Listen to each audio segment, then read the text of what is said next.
Hello friends, सम्यक आयुर्वेदा का नया अध्याय आपके सामने।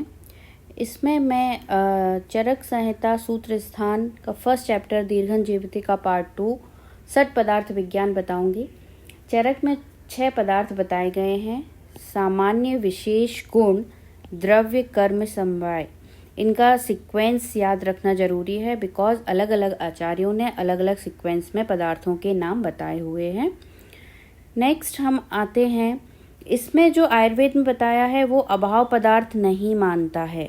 अभाव मतलब उसमें ये बोला है कि किसी चीज़ का अभाव होता ही नहीं है। अगर जहाँ किसी चीज़ का अभाव है वहाँ किसी ना किसी दूसरी चीज़ का भाव जरूर है। तो इस चैप्टर में जो एग्जाम्पल दिया गया है वो यह है कि यदि हमारे अंदर भोजन का अभाव है, हमने भोजन नहीं किया है, तो ऑब्वियसली वहाँ पे किस चीज़ का भाव है?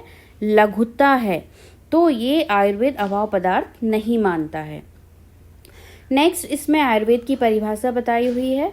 हिताहितम सुखम दुखम आयुक्तस्य हिताहितम मानम च तच्च यत्रोक्तम आयुर्वेदा सा उच्यते। जिस शास्त्र में हित आयु, अहित आयु,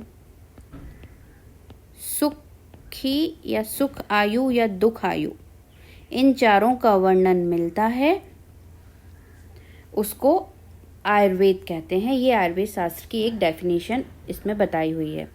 नेक्स्ट इसमें आयु के बारे में बताया गया है।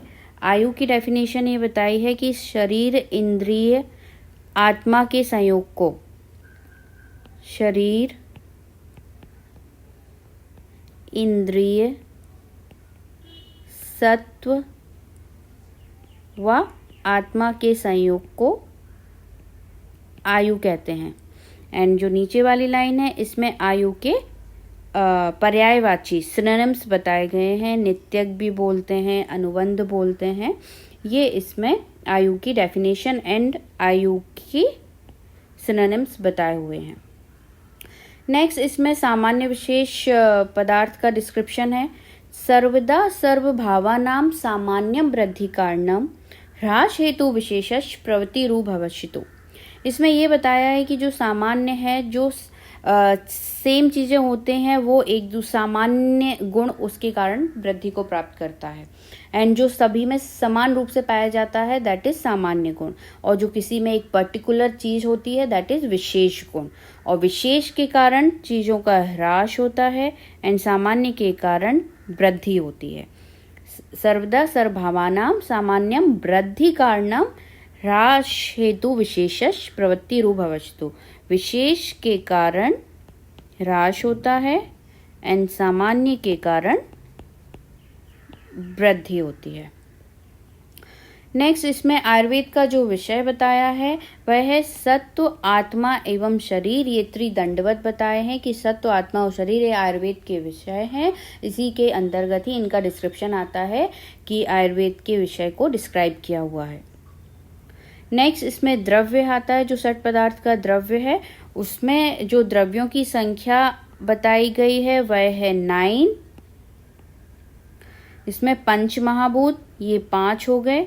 देन मन, आत्मा, काल, दिशा ये सब कारण द्रव्य हैं। एंड इसके जो द्रव्य के प्रकार हैं वह है चेतन द्रव्य एंड अचेतन द्रव्य।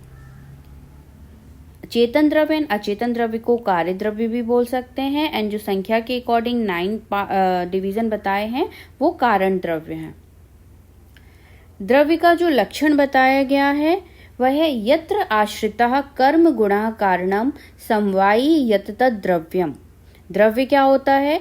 जिसमें कर्म व गुण आश्रित होते हैं, जो कर्म व गुण का समवायी कारण है, मतलब उसमें वो पाए ही जाते हैं, कर्म और गुण पाए जाते हैं, इसलिए उसको द्रव्य कहते हैं।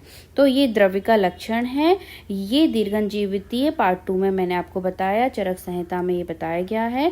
नेक्स्ट हम इसका 3rd पार्ट लेकर आएंगे। अगर आपको मेरा वीडियो पसंद आए तो प्लीज़ लाइक कीजिए, सब्सक्राइब कीजिए, शेयर करना बिल्कुल मत भूलिए। And thank you for watching. मिलते हैं नेक्स्ट वीडियो में, तब तक के लिए बाय बाय।